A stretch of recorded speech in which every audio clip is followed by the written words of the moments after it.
Alright, so if you're having some trouble with your pedestal on your freestanding bathtubs, sometimes it happens where a cut isn't even from the factory. Here I've propped this one up just to kind of simulate some unevenness. You'll see a small gap in the bottom of the surround, and then it closes up on the other end. This has the protective plastic on it, so yours won't look like this. But if you have something like that, I'm just going to do a quick run through of how you would scribe around that and then flatten out the bottom of the surround for you. So really all you're going to need is a marker. We'll use a jigsaw, and then you'll want a fine tip metal blade so that the teeth aren't super rough and chewing up the bottom. So a fine tip metal blade for your jigsaw. Or if you have an angle cutter, if you're steady enough, you can use something like that. And then at the end, I'll just use a sanding block. I have 220 grit sandpaper on there. You could do something like that, or 80 grit or something, just to smooth out the bottom once you're done cutting. Or you could do a DA sander if you have something like that.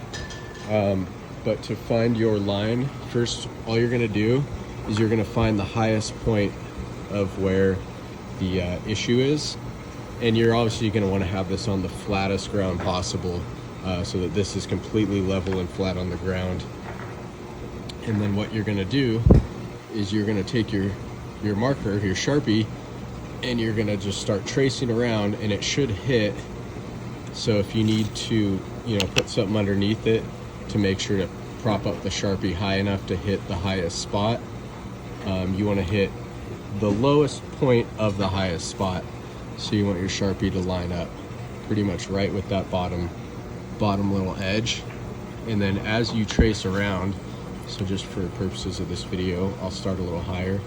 But as you trace around, and then you get to areas that are flush with the ground, you'll see this line starts to widen up. Sorry, this table isn't super smooth, but you'll see the line starts to widen up.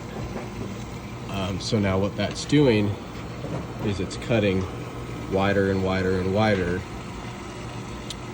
to make this completely flat with the surface that you're working on. So like I said, you'll want to make sure that that's completely flat on the ground, and then you can start from, like I said, your highest point, and you'll want to get your marker lined up as low as you can get it. So if you need to prop a little wedge or something under your marker just to get it to start tracing that line. And then like I said, you'll see something like this where that bottom starts to widen out, and that's what you'll want to see, and that'll show you that there is inconsistencies in the bottom of that. So then once you do that around the entire perimeter of your pedestal, then you can flip it upside down, and then you can cut it with your skill saw. And like I said, just really make sure that you have a fine tip metal blade so that it's not chewing up the bottom of this and potentially breaking it. You will want to use like a masking tape or a painter's tape on this, just to, as you're marking, it's not going to permanently mark your pedestal. And then it also helps for cutting as well, just holding the finish on. So like I said, once you're all cut, once you have that cut all the way around, then you can use your sanding block or just some sandpaper, and you can just kind of go around and just clean it up, and you should be good to go from there. Another major thing to make sure of is that the leveling legs on the bottom, there isn't a leveling leg that's protruding below the pedestal and causing the pedestal to lift up. We have seen that from time to time. So definitely make sure that all your leveling legs are propped up enough that it's not forcing the pedestal to raise off the ground. And aside from that, you should be pretty good to go. Please let us know if you have any questions or concerns, and feel free to give us a call at 303-341-1845 at Hydro Massage. Thanks a lot.